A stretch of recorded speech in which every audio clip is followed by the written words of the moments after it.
Assalamualaikum warahmatullahi wabarakatuh. Berbagai informasi dari peristiwa yang terjadi di wilayah Sumatera Selatan pagi hingga sore hari ini, Kamis 17 Maret 2022 terangkum dalam Sumeko News.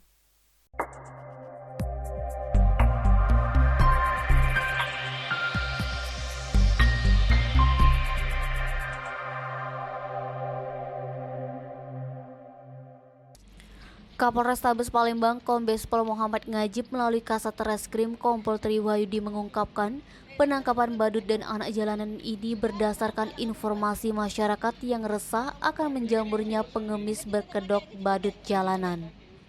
Diharapkan tindakan ini memberi efek jera bagi badut-badut. Selanjutnya, Polrestabes Palembang akan melakukan pendalaman terhadap keberadaan badut tersebut apakah ada tindak pidana. Penangkapan badut dan anak jalanan diantaranya wilayah Simpang 5 DPRD, Rumah Susun, Simpang Jalan Dr. Cipto, Simpang Susiti, Simpang Caritas, dan Simpang Flyover Jakabaring Palembang. Denny, Sumeko TV melaporkan.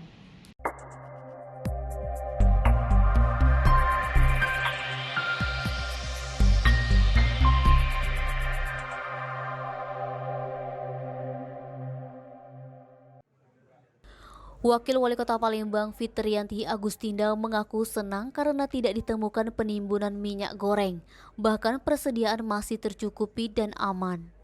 Fitriyanti menegaskan sampai bulan Ramadan baik dari Satgas serta pihak terkait lainnya akan terus melakukan pemantauan baik di mal, gudang, serta tempat lainnya. Tujuannya agar masyarakat Kota Palembang ketika ingin membeli migor aman dan stok barangnya selalu tersedia. Sementara itu, Kepala Dinas Perdagangan Kota Palembang Raimon menambahkan, berdasarkan surat edaran operasi pasar sudah dicabut dengan menyesuaikan harga dari pemerintah pusat. Denny, Sumeko TV melaporkan.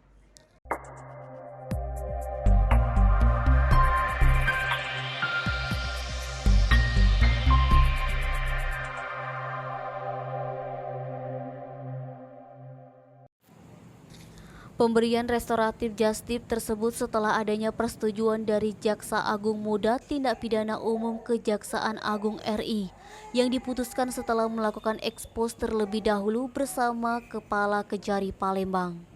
Kepala Kejari Palembang Eko Adiaksono SHMH mengatakan alasan pemberian penghentian penuntutan terhadap kasus yang menjerat Salman yakni tersangka baru pertama kali melakukan perbuatan pidana atau belum pernah dihukum. Kemudian ancaman pidana denda atau penjara tidak lebih dari 5 tahun dan telah dilaksanakan proses perdamaian, di mana tersangka telah meminta maaf dan korban yang tak lain adalah istrinya sendiri. Tersangka juga berjanji tidak akan lagi mengulangi perbuatannya.